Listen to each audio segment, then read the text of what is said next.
Good morning, everybody. Welcome to today's 1Million by 1Million Strategy Roundtable for Entrepreneurs. 1Mby1M, as you know, is the first and only global virtual accelerator in the world. We run it out of Silicon Valley with the mission of helping 1 million entrepreneurs around the world reach $1 million in annual revenue and beyond, build $1 trillion in global GDP and 10 million jobs. In support of that mission, we do these free mentoring roundtables week after week after week. This is the 521st session. It's been going on since the fall of 2008, even before we launched 1Mby1M in its current form. This is the experiment. This format of online mentoring is the experiment that led us to 1Million by 1Million. The event is being recorded. Every recording is available on our YouTube channel, 1M1M Roundtables. On Twitter, we're at 1M1M and at Stromana. Hashtag for today is 1M1M. These are the call-in instructions. It is a roundtable, not a broadcast, so you are very welcome to call in. Not yet. We have some scheduled programming, but I will put this slide back up later. You can also dial in through WebEx on your computer these days. They have changed the functionality. We are going to welcome John Frankel, partner at FF Venture Capital. John has been with us before, and we welcome you back, John, to catch up on what's going on. How has the pandemic year been, and what are you doing these days? Welcome back.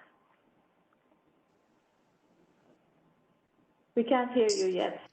Yeah, this is a very important mission that you're on. I'm a great believer, as I'm sure you are, that entrepreneurship is something which is much more accessible to more people than you can imagine. And so it gives me great pleasure to be on the show and talk a little bit about our experiences at FF Venture Capital and what we get up to and what we do.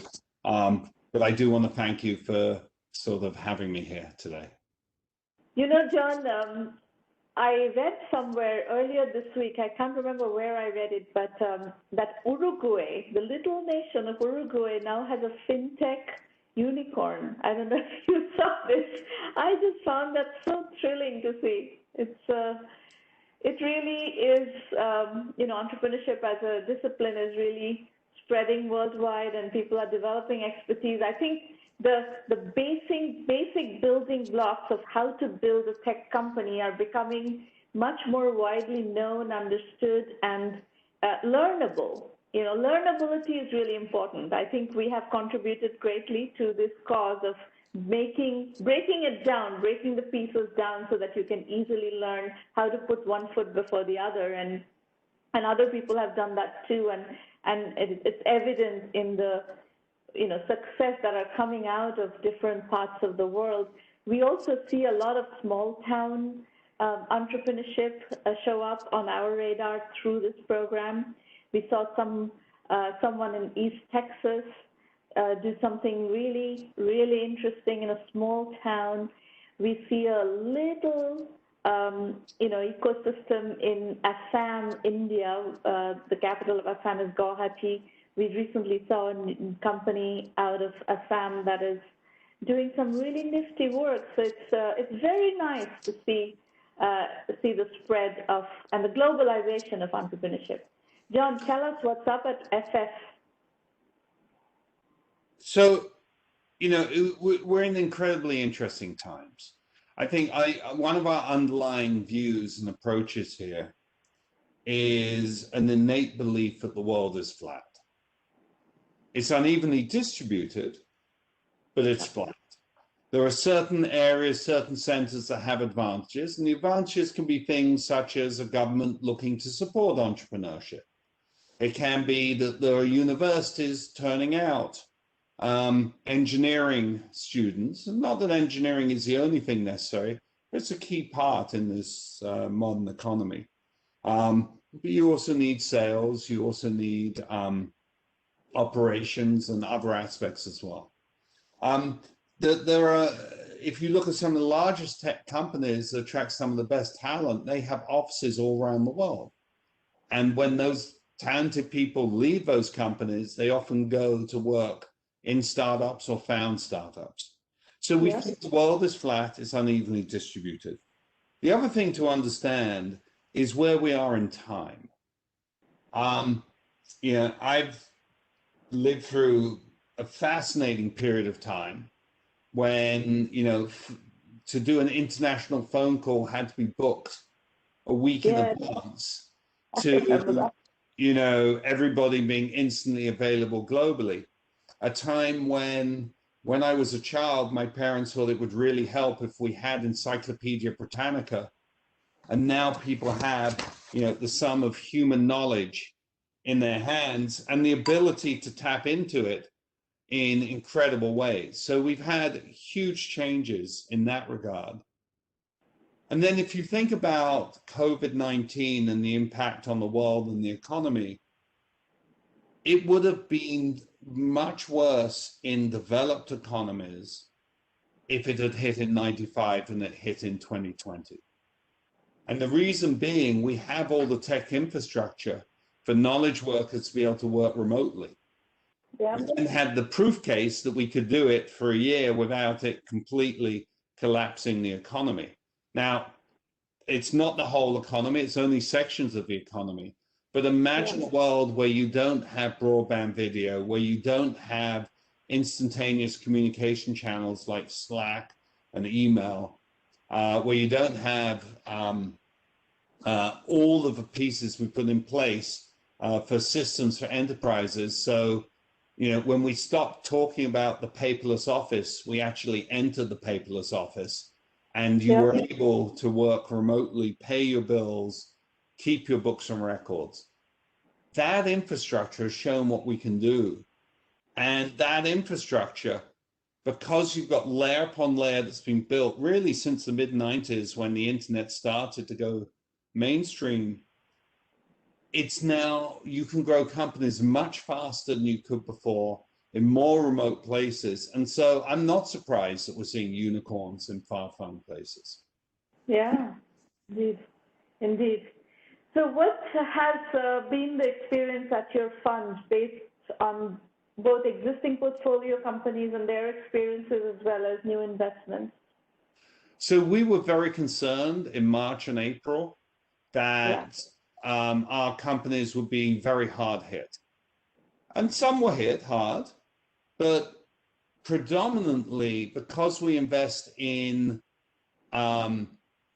secular rather than cyclical businesses, our companies held up incredibly well. In fact, in Q2, if folks remember, the economy was cratering, GDP was collapsing around the world.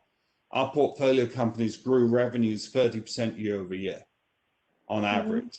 And that's something that I think other VCs saw as well, assuming that they invest in the more secular side of the economy. So we're seeing this as an accelerant for certain businesses, as a pause for others. For very few has it been existential within the startup community for the type of companies we look to back and support. We invest in a company out of Dublin, Ireland called Manna. And Manna is a food delivery company by drone. And their business has been brought forward by about 3 years or so. Similarly, another company that is global, it's headquartered in the US, but has a large office in Eastern Europe, in a number of countries there. And they, their revenues grew almost threefold last year, much ahead of expectations based on the acceleration you saw in e-commerce from COVID. So I think... And e-commerce company? Sorry? They're an e-commerce company? They're an e-commerce related company, e-commerce enablement company. So, that's kind of what we've seen. Our expectation is with the vaccine coming out now, we expect the deployment of the vaccine not to be linear. but to grow month over month. Our expectation is within the US, we'll have surplus vaccine by May, June timeframe. Canada will have surplus and has said they will export. The US probably will. And I think most of the world will have access to vaccine by the end of this year. And I hope that really is going to put a dent in this and that people will be comfortable getting back to more normal lives. Are any sectors within the tech startup ecosystem that have not done well? Well, so, you know, it's interesting because every company today should be a tech company. And if it's not, it will be overtaken by a tech company. And so when you say the tech sector, it's really the whole business. But if you're a technology company helping out hotels or helping out travel, your end markets have been destroyed, but the recovery will be much more biased to the solution that you provide. So as long as you get through the downturn, there should be a strong acceleration and demand for what you're producing. Yes, definitely. And what are you looking for as you look out to the post-COVID world? What trends are you particularly interested in investing in? Well, the trends we were interested in investing coming into the COVID world are very much ones that still resonate with us. Applied AI, drones, robotics, and fintech, which is about 60% of our portfolio. However, if you think about what we as VCs do, we invest in changes in behavior, in new business models or better ways of doing business models. And we think that this downturn we've seen will not only, like other downturns, create great companies because there was an economic downturn, but also there's been a big shift in people's behaviors. And there'll be companies that can take advantage of that. And so companies around privacy, companies around how to help businesses manage a more diversely located workforce, companies around how people are reevaluating what their home is. It's now more than a bed and a kitchen. And you know, we think all of those changing dynamics, some are obvious, the secondary and tertiary ones less so, but they'll come into focus. So we think there'll be some really great companies created in 2021 and 2022. Well, the AI sector of the industry, or rather, you know, AI is not even a sector really. AI is a horizontal technology that is being applied to all kinds of sectors right now. But AI investments in general has exploded, absolutely. Even with the downturn, with the pandemic, the amount of money that has gone into AI startups globally is huge. So that it doesn't seem to have missed any beat in this process. So, you know, AI to us is a bit like how we would think of mobile 10 years ago or internet 20 years ago. There used to be internet companies, now there's just companies. Companies used to be mobile companies, now they're just companies. And we think AI companies will just be companies. We think it's a layer of the infrastructure that will just be built in. If you have a set of Apple headphones, you don't really think of them as AI headphones. They just do things which seem kind of smart. In the same way, we see that being embedded in companies. You know, on the consumer side, a lot of those opportunities are subsumed into large tech consumer companies. It's difficult for startups to compete. In the enterprise, less so. And, you know, the advantage that you have today in the enterprise, just you have around the rest of the economy, is analog processes are being digitalized. And as they're digitalized, you can connect them together, and then you can use AI to draw insights. And we're seeing a number of companies around that area that really intrigue us right now. Yeah. And what trends are you seeing in fintech, and how has that evolved through the pandemic? So we're seeing a couple of things on the enterprise side, and this is a theme we've seen for a while. We've seen large fintech enterprises, the Goldman Sachs, the Capital Ones, the Wells Fargos of this world, looking to outsource key parts of their tech stack, whereas in the past they used to do it internally. We have a company around digital identity to help deal with fraud protection and KYC called Secure. Mm-hmm. Like a lot of fintech companies, you would anticipate that in Q2 and Q3 sales slowed down as it was difficult to do in-person sales. But in reality, they have a multi-year acceleration and adoption of their business as their underlying clients realize they have to digitalize faster.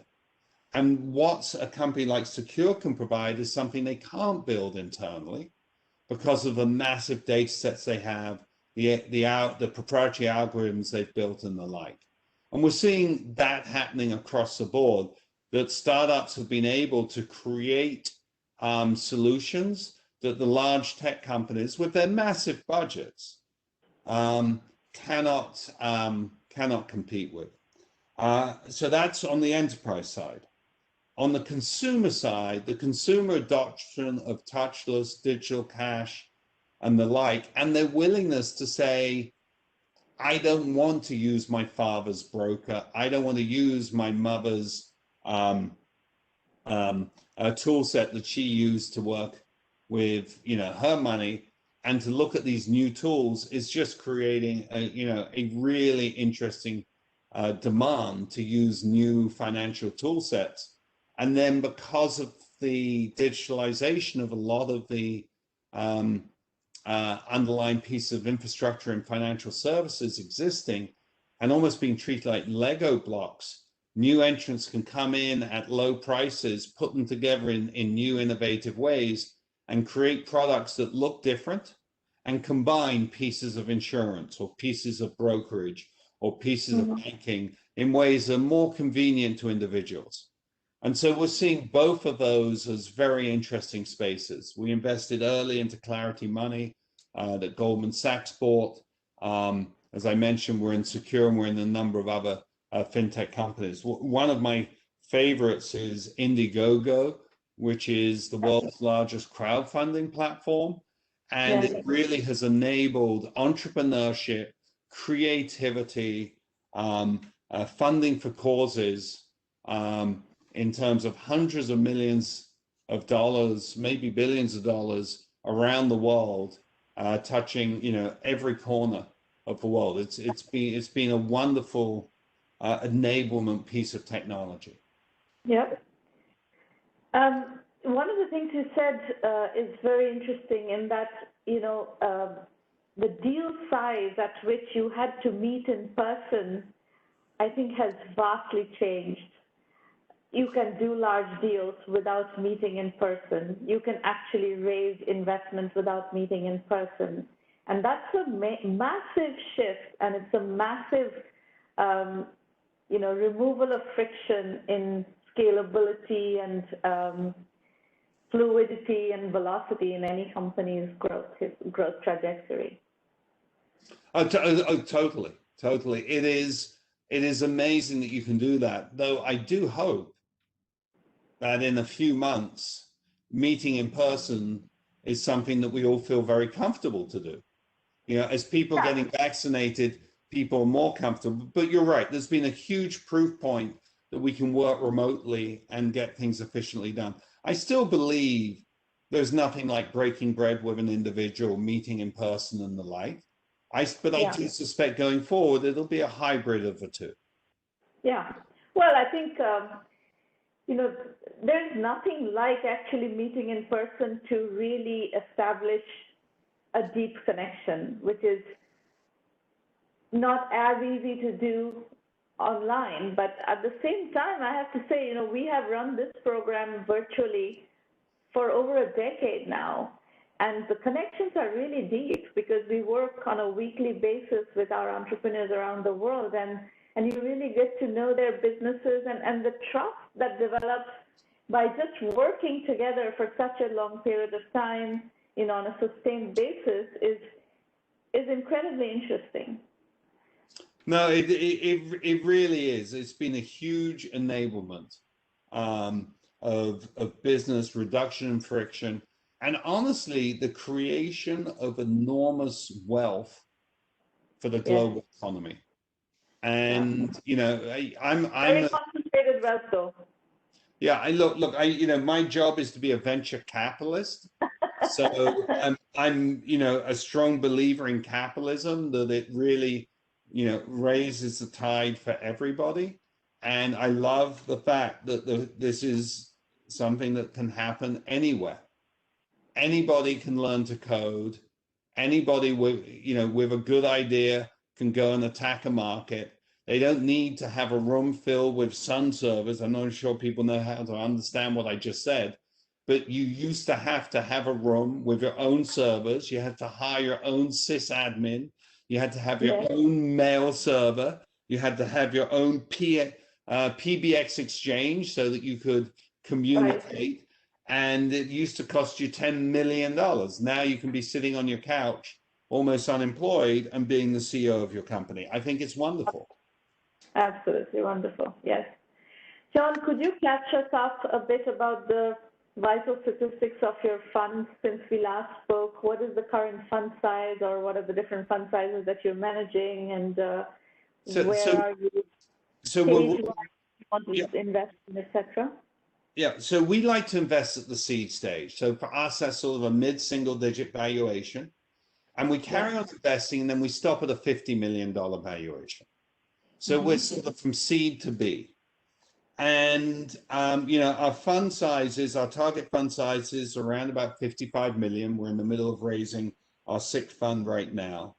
And, we're just very engaged as VCs. We know that companies fail, companies have issues. In fact, 90% of seed funded companies don't go on to raise a Series B. In our portfolio, it's about 50%. So we're running from survivorship, from seed to B, about 5 times the average. We've honed a set of things that we think are important to do, and we've discarded things that we think sound good but don't actually move the needle for our companies. And we've been doing this long enough. We've been doing this 13 years. And so we have companies of all sizes. We have about 74 active portfolio companies, but 26 at that sort of $50 million level and above. 16 are worth 100 million or more. We've had 22 exits. Owlet Baby Care, that has this little sock that you put on a baby. Actually, I've had this here for a year, but this is Owlet. They just filed to go public for a SPAC, and they save tens of thousands of babies' lives. It's just an amazing product because they monitor if there's a heart or a lung problem, and monitor babies don't die. And allowing mothers and fathers at home to be able to do this, I think, is amazing. And now they're going public. They're going to be able to sell more globally, more product, and the like. When we invested 7 years ago, it was a circuit board and some tape. And today it's on the cusp of becoming a public company. That's just very, very fun. What check sizes are you writing in the seed stage? So our check size is sort of 300,000 to 700,000 for 10% of a company. Okay. And what are the nuggets? You said you've fine-tuned. What are the secrets of your higher hit rate? Let's put it this way. What are some of the nuggets of what you've learned? What are the best practices? What are the things that are good? What are the things that are bad? Very difficult to answer succinctly and completely, but I'll try and give you a couple of bullet points. Let's talk a little bit about VC math. if you did an equal weighted portfolio that's large enough, a third of your companies will likely just fail. A third will probably go nowhere. And the last third will give you a return on capital. And a third of the last third will give you 85% of your returns. So 10% of your portfolio is where all the returns are. And so with a VC, you get a phone call from a company that's in trouble and you're busy, right? You're raising a fund, you're on wonderful shows like this, you're looking at new companies, you're talking to existing companies, you're busy, you're talking to your LPs. You kind of like mentally might just put that company into, that's in the third that's going to zero, it's a pity, I'll move on. What we've learned and what we've done is when we get that call is to pick up the phone and say what's up and try and understand what the issue is.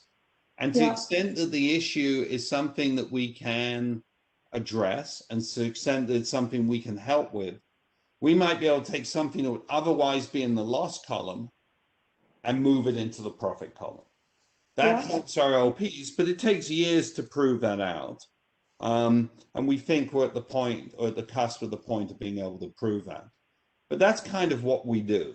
So part of it is just culturally listening and having a willingness to step up when companies have a problem. Sometimes it's cash, sometimes it's not cash. It can be other things that you can do, lend other resources, step in as a temporary CFO or CEO or whatever the item might be. The other thing we do is we think it's very important to help educate our CEOs and embed them within the ecosystem. And so we run hundreds of events a year to do that. Roundtables, getting all our engineers in a room, all our sales guys in a room, or bringing in a service provider to talk to our companies, or getting our companies in front of later stage VCs. We do this, and we found that to be very valuable.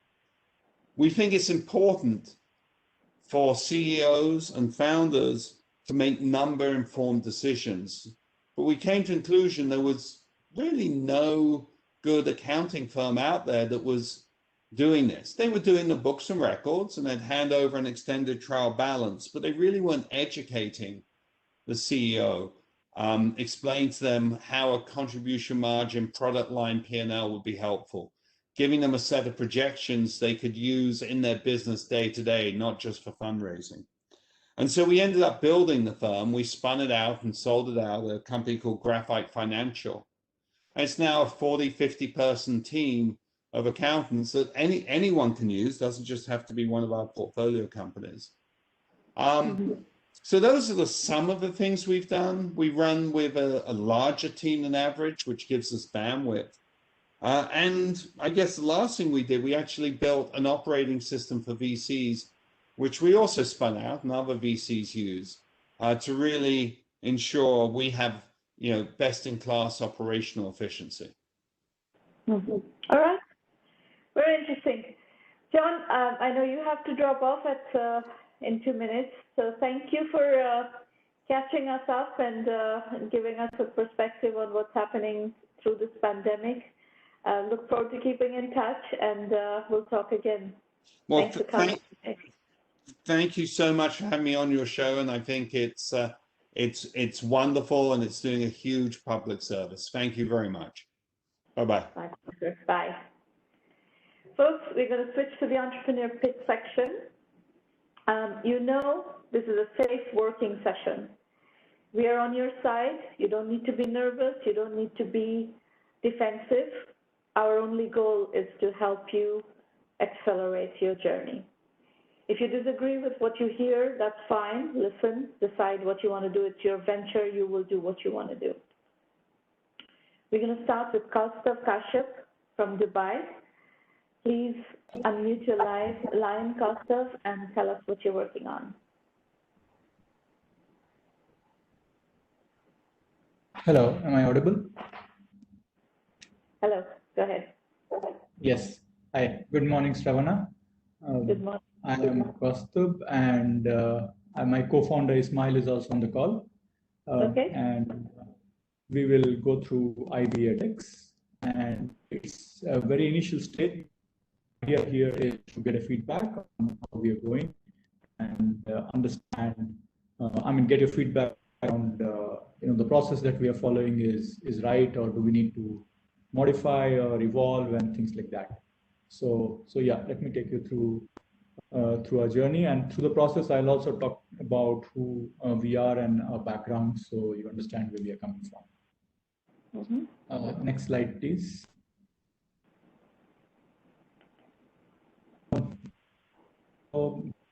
Agenda, just to go back, the agenda is about giving a brief on the problem that we're solving.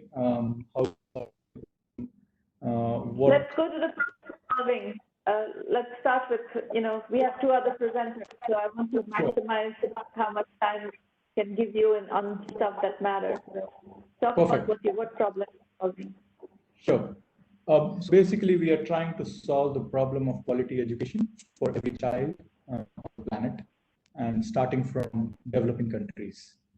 It's their fundamental right, and it should ideally come free. Because, that's not feasible. So we are looking at how close we can get to that magic figure, or no figure, let's say. So basically, if you look at it in the developing world, there are currently brick and mortar schools which have inherent challenges. At a macro level, they are woefully short on supply, and the gap continues to increase. The quality schools have high tuition fees. They are probably in the range of 1,000 to 4,000 a year. And by virtue of being brick and mortar, the schools have low reach, which is they cover an area of about 5 square kilometers around them. At a micro level, the schools have misaligned curriculums. Only 1 in 10 school graduates actually have basic secondary level skills. Schools lack quality resources. Just to give you a statistics about, you need about 11 million secondary to sub-Saharan Africa, and which leads to poor class ratios. It's about 1:60 in Africa, 1:40 in Asia, in most parts of Asia. And the result is a society is underperforming and never able to reach its potential. And that's where we realized that, picture where we are an online first digital school. We intend to deliver international curriculum at scale. And the idea is to make learning interesting, inspiring, and fun. And to do that, we realized that a synchronous mode of learning is not the right way to go about. We prefer to do through a learner-led model. And that's where, so to evolve through a learner-led model, we realize that the child needs to be motivated to continue learning through the platform. We are looking at an age group of 11 to 18-year-old adolescent, teens, and adolescents. So with that age, you need to have a curriculum which is self-paced, which they can learn at their own time, at their own pace, and wherever they want to. And that's where we realized that you need to have a curriculum which is, or let's say the program which is very, we were trying to do it as a gamified model. So we are basically gamifying the whole content and the platform. So the way it appears to the students or the learners is that they are entering a game arena, and then from there, they are assisted by an online assistant, and that assistant is the one who is driving and helping the child to go through the learning process. And then when they come. Is that an online assistant as in a digital assistant or an in-person assistant? That's an online digital assistant. It's a conversational AI assistant that we're talking about. So that's one part of it. And then if you mind, can we go back a little, just to complete that part? Where we are also saying is it's not just content, which is the curriculum, which is content heavy. We are also looking at content which is skill oriented and skill development activities. So because it's an online platform, we are able to pick up the learner's profile and build that profile over a period of time. So we are able to create, send or reach provide content based on the learner's profile and ability to learn, and accordingly they are able to develop skills. So that's part. We are targeting markets Africa to start with.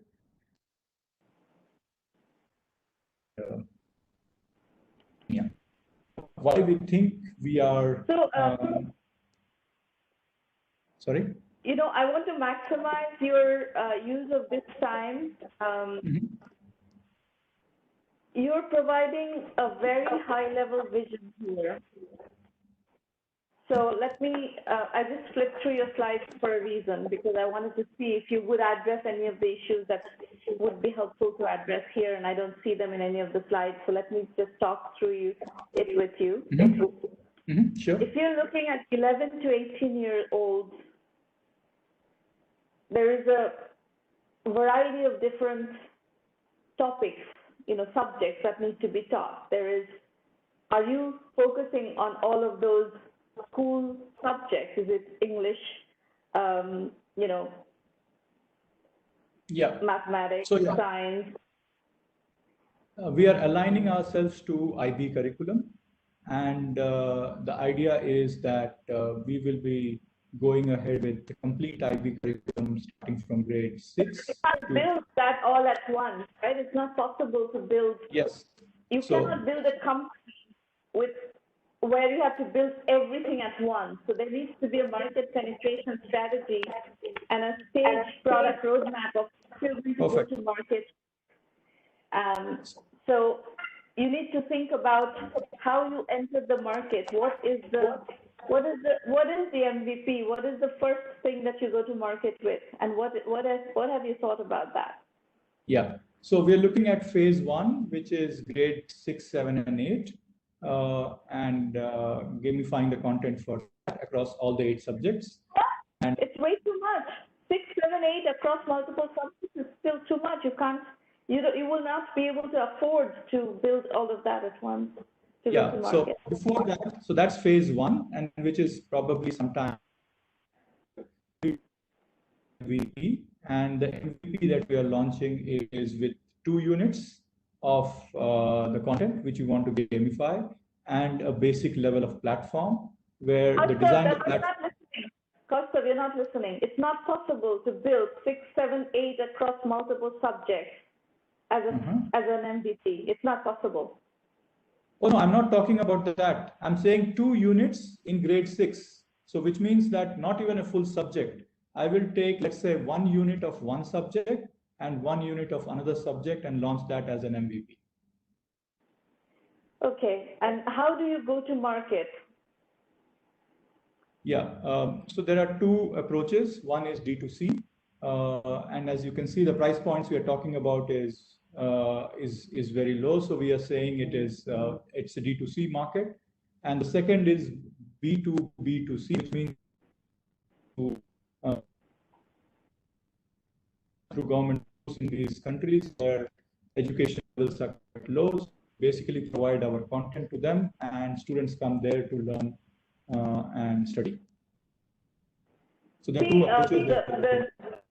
Here's the dichotomy that you're going to have to work through to stage your market. And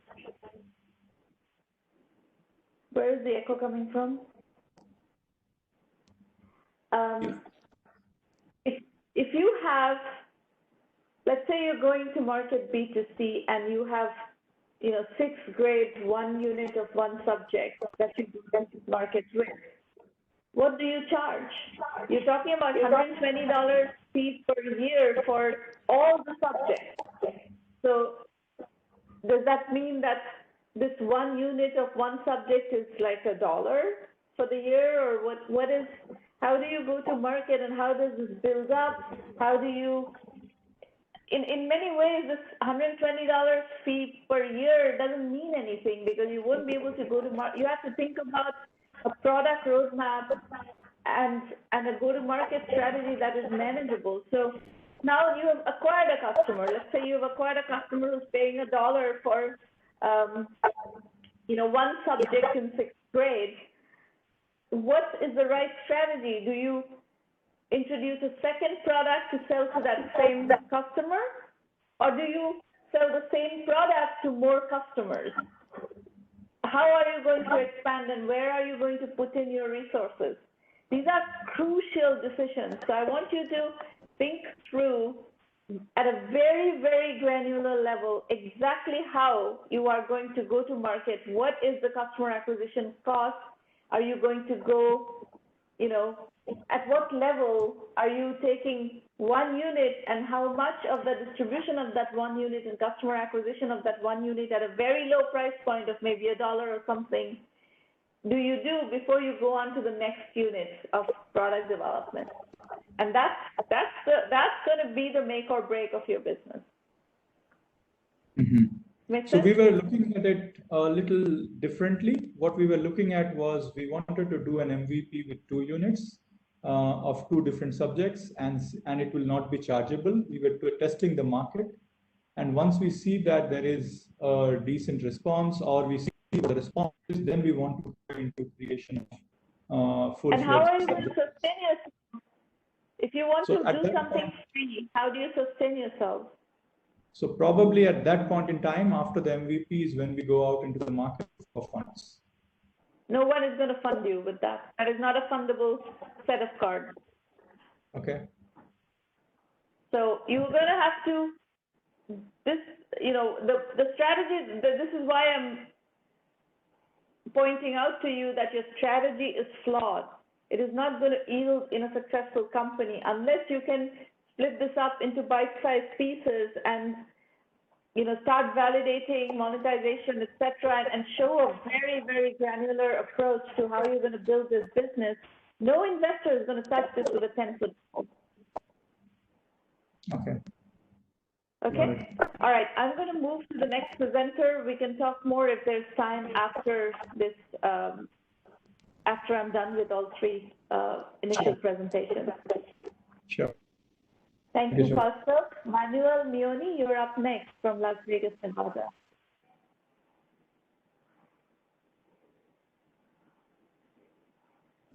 It's a pleasure to introduce myself. My name is Emmanuel Leone from Las Vegas, Nevada, and I represent what is the Digital Sound Catcher. And we're actually introducing one-of-a-kind chip or application processor for this new age. And Digital Sound Catcher, it's just a great idea like no other. We want to move to the next. Okay, basically what we're trying to do here is to get this processor, which is going to be a sound equalizer, okay, in this technology industry, okay, and therefore the funding is needed for this. I mean, it's something that everybody is actually having a problem while you're watching TV. Like there's a action movie and the sound is too loud, or if it's too low, you have to run for the remote, and what happens is that you get frustrated, or you can't turn it down, or it's just with the up and down volume, from your remote control, and nothing, there's nothing out there that, compared to Digital Sound Catcher. That's what you're very difficult to hear. I can hardly catch 1 word out of 10 that you're speaking. Let me get closer. You're pitching a sound product, and your sound is absolutely inaudible. Better? No, it's not. No, having not. So I'm going to say a few things first, as just based on your presentation and the flow and the slides. I would like to see this presented as a problem solution. You are presenting it as a one-of-a-kind chip. Why is this chip needed? The first slide I want to see is, what problem are we solving? Why do we need to catch digital sound? And what is the point? What problem are we solving? What use case needs this kind of a product? Basically, the product, it's a solution, especially now that more people are watching, television because of the pandemic, notice that, you know, there's new like Prime Video or Netflix, and they have a situation where even myself, you know, when I with the family, we watch a movie, or and I have to reach for a remote to just bring it down because the pitch is too high. Well, the solution is for this, that we're going to work with Intel to build this processor that will be in all smart TVs and smartphones and laptops and tablets, anything that has to do with audio and video. So it's a chip company. It's a processor that actually I call it chip because it's something that, you know, we need to produce, and this is, you know, to come with a solution. Now, for instance, on this slide right here, it's all these processors or chips that are within, you know, all technology like smart TVs and laptops and smartphones like Android. What does it do? You know, what does Android do? Or Java? What is your background, Manuel? I'm sorry? What is your background? My background, I studied Microsoft engineering myself, and also marketing and communications. Have you ever done a chip company before? I'm sorry? Have you done a chip company before, or have you worked at a chip company before? Yes, Data Point in San Antonio. I worked there in programming back in the 80s, and you know, I learned what is iframe and HTML and But do things you like know that. how to design a chip? No, I haven't created any. I know the process. You can't do a chip company without ever having done. No one is going to give you money to build a chip company if you've never built a chip before somewhere else. No, we are working actually with Intel to produce the chip, the processor. And we're having meetings to actually have it done, to create a prototype and have a press release that I already have to send all manufacturers. We're talking about. I don't understand what you're talking about. There are very specific ways of how to do a chip company. And if you are asking Intel to do something and you're just an advisor or consultant, that's a very different. We don't do that. That's not what we do here. This is about building companies. This program is about building companies. Well, we are actually building a processor that I want, but I don't have the technology like the robotics that are needed to implement, you know, every single, talking about, I'm trying to think, it just goes out of my mind. Tell me, Manuel, let me try to help you, you know, address what brings you here. Why did you decide to pitch in this forum? Because I'm actually looking for investments so I can, like right here, the Smart TV second quarter production would be in May. And yeah, this is not something that we can get finance from this platform. I'm sorry. I mean, so based on our network and our methodology, what you're presenting here is not fundable. So I don't think we can help you. Okay. Okay. All right. Thank you, Shramana. Bye. You're very welcome. Good luck. Chen Osipov, you are next. Yeah. So we are building an online deals evaluation platform. We basically solve our own problems that when you go to buy on the internet, especially on marketplaces like Amazon or eBay or AliExpress, it's really hard to understand which deal to go for. So We had lots of experience buying online I'm buying online for around 20 years. And we just want to create a platform that will do a quicker evaluation of the deal. Like, for example, I want to buy, I don't know, a smart TV. So I would like to go and see, like in minutes, not in hours, which one is the best deal for now. We started with a browser extension because this one is something that is the easiest way to implement. We support currently 3 marketplaces, the biggest ones, AliExpress, Amazon, and eBay. And we are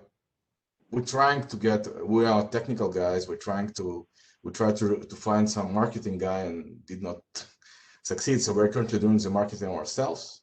We're doing PPC and content marketing, talk to our customers. Next slide, please. So what is the usage model, Chen? Does that mean that a consumer who wants to shop will need to download your browser extension and put it on their browser? For now, yes. For now, yes, but we plan to do it online only. Like, you don't need to. We try to do something like, I call it proper Google Shops, proper Google shopping, because you know Google has the shops.google, but it's not that useful. If you go to next slide, there'll be a quick demo. You will get what we do. Yeah. So basically, we add like this recommendation, which fits 3 types of it. Can be a recommended deal, questionable deal, and unrecommended deal. And we list all the facts like this. We have like set of rules that we update. Next slide. Just let's go over the slides. But hang on 1 second. How do I get this? Do I have to download a browser extension and install it on my browser? And then when I go to Amazon, I will see your product in action. Is that what you're saying? Yeah, as I told them, for now, it's a browser extension. You need to install it. And what is the business model? The business model is very simple. We get referral for each purchase. Referral marketing. When someone buys something on AliExpress, eBay, or Amazon, we get around 1-2% of the sale. And how do you plan to get users to download your? You have 1,000 users right now? Yes. Who have downloaded the browser extension? Yeah. How did you get those users? We're here for almost 2 years. So we went we tried different stuff. For now, what works, we're doing PPC, mostly in Yandex Russia. And we got noticed, but some, like, we approach newspapers, and we got featured a few times in a few newspapers. So we got. Yeah, this is not a strategy. That's not a customer acquisition strategy. I think the problem with your business, the business that you're doing right now, is that your business model doesn't have any customer acquisition budget. You know, the referral fee-based businesses work when you have millions of customers, millions of users buying through your system. And then how do you acquire those millions of users unless you have a strategy for that? Yeah, so we have, as I wrote there, we have basically currently 2 strategies. One of it, we buy a PPC, like we buy ads. The other is content marketing, where but PPC costs money. Content marketing maybe, but PPC costs money. And that's what I'm saying. You know, I think, investing. What is the customer acquisition cost? How much do you need to pay to get, $1. $1. To get 1 million users, you have to spend $1 million. Do you have $1 million? No, but we are getting the return on the user in 1 month. Like currently, we're getting $1 per user. So we're getting the user for $1, and first month we return this $1. The second month we're already in profit. So. Okay, so 1,000 users are already transacting and yielding profits. Yeah, we're getting more than $1,000. We're getting a bit more, and then we're creating articles, content marketing. This is what we do in current stage. Okay, all right. Let's go to your questions. What brings you here? How can we help? Basically, we're looking for better customer acquisition strategies than PPC and any other ideas. So we attend various forums like to share what we have, and maybe people have another ideas. One idea that comes to mind is flip it from B2C to if you can make it somehow. I guess comparison shopping is not going to be it can't make it as a B2B business idea. So essentially, other than PPC, what other way you can acquire customers is what you're trying to figure out.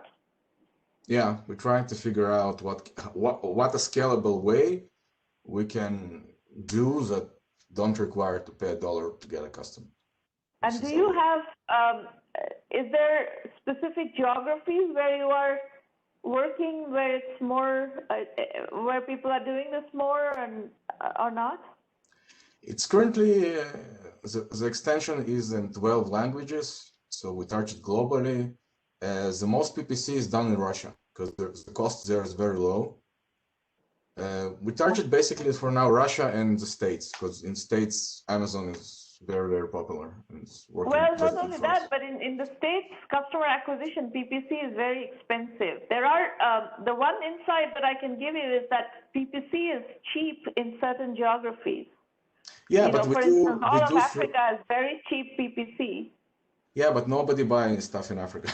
we do PPC through Russian platform called EdTech, and it's also cheap in the States. It's not super popular. They have around 1 million users in the States, but still, it's 1 million users. We can get some. Yeah. And the PPC cost there is like in Google in the 90s, cent per click. So it's good for us. What about Facebook? What other, have you tried? It's very Facebook? expensive. We can't. Very expensive, but depends on geography. If you can crack, so I think the one thing that strikes me is that if you can find a geography where PPC is inexpensive, I would find a geography where PPC is inexpensive and people are doing a lot of e-commerce. That may be the way to go. Yeah, that's all. You can even look at India. India, e-commerce is absolutely booming and PPC is not as expensive, especially the tier 2, tier 3 cities in India. Yeah, it could be a nice option. We will look into India. Yeah. All right. Thank you. You're welcome. Okay, folks, if you like what we're doing here, please send your friends and family members who are trying to get help with entrepreneurship strategy over to 1M1M. And I will caveat that by saying is that I'm going to be very candid about what I see. You know, if I see that you have a flawed strategy, I'm going to tell you that you have a flawed strategy. I'm not going to give you a pat on the back and tell you that, oh, you're doing everything fine, because that's not the point of this program. The point of this program is to give you constructive critique so that you can do something and accelerate your process. So all resources are at 1M1M.com. We have a blog that is free and very rich. You can learn a lot just by following the blog. The Entrepreneur Journeys book series, we have 12 volumes of case study-based books. You can learn from those, and they double-click down on specific topics. They're all available on Amazon. We have over 500 roundtables that we've done. These are free roundtables like this one. You can keep coming back to them. You can pitch only once at the free session. To keep pitching, you're going to have to join the premium program. Our premium program is the full acceleration program. We give you extensive methodology guidance, a full curriculum. We help you with business development, strategy consulting. In these kinds of forums, we have private roundtables every week. We do help you with financing, and we have a lot of clout in the media. Use the self-assessments available for free on our website to check your business, your assumptions, your strategy, what you know, what you understand. These are the due diligence questions investors would ask you. You should ask them yourself. A couple of pointers on how to learn methodology. using our resources. The bootstrapping course is available for free. It's pinned to the top of our blog. You can just go there and study it. It'll take you about an hour. And it's a very good introduction to our core philosophy, which is bootstrap first, raise money later. And then as you encounter knowledge gaps, if you're doing the self-assessment, you encounter knowledge gaps, 1M1M Basic is our curriculum-only option, and it's $99 a month. You should join the program and start plugging your knowledge gaps. It's like a mini MBA that you do it at your own pace. You can do it over several months, in 1 month, however long. It's many hundred hours of curriculum. So you can learn a lot by following that methodology. Go dig around on the website, premium, basic, what to expect, FAQs, video FAQs. We have put a lot of stuff on the website so that you can understand what this program is all about. The curriculum is described in detail. It is a case study-based curriculum. You are standing on the shoulders of other people who've done it before. This includes 100+ unicorns, 400+ venture-funded companies, 400+ bootstrap companies. So a lot of experience is available for you to tap into within the program. Investor introductions, we have a specific policy. You can go to the website. We need to make sure that you have investor entrepreneur fit. Just like you're looking for product market fit, you need an investor entrepreneur fit. We work with over 300 investors that you really need to find the ones that apply to you. So in that, there's a lot of work involved. Go study the investor introduction section, and it will give you more insights into what it takes to be introduced to our network of investors. Methodology is lean, capital efficient bootstrap startups. The philosophy is bootstrap first, raise money later. That is all. We have 3 more free roundtables this month, March 11th, 18th, and 25th, and we can go to Q&A. Anybody wants to call in or ask questions by activating the audio on your computer, please do so. Just let me know in the public chat so that I can, ask you to call in. And if you have questions about the program after this call, Irina Patterson on our team is your contact, irina@1mby1m.com. She'll be happy to speak on the phone. All right, folks. Questions, comments? Yes? Yeah? So I heard, and we were just thinking about it. So if we have to flip the question and ask you if we need to restructure, understanding that parents will not pay unless, it's a curriculum for a program, for a school. So unless all the subjects are there, the will not pay only one subject, right? So what do you think the strategy in that such a Why scenario? do you think parents will pay? Parents are paying for each subject everywhere, all over the world. This is how all EdTech has gone to market. It's subject by subject apps.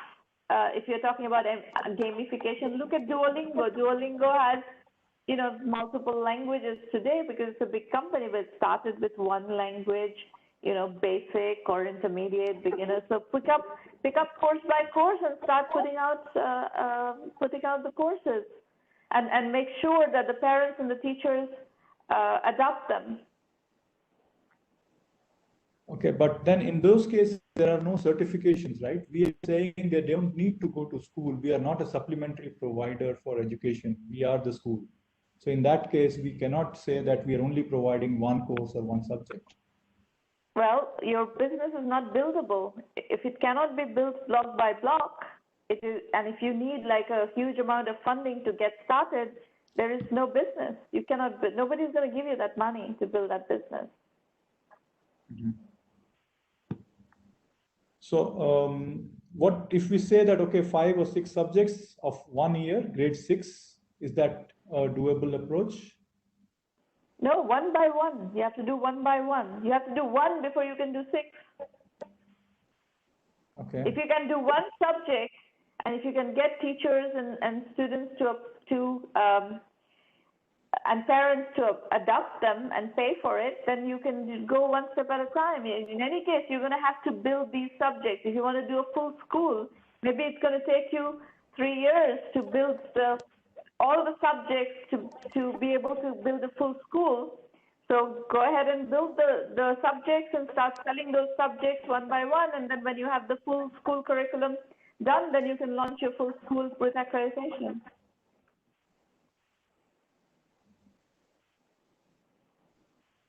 Okay? Thank you, Savna. Yep. All right. Anybody else? Questions, comments, introductions? Anybody wants to introduce himself or herself? No? Quiet group? All right. Well, we'll see you next week then. Be well, make progress in whatever it is that you're doing, and we'll see you soon. Bye.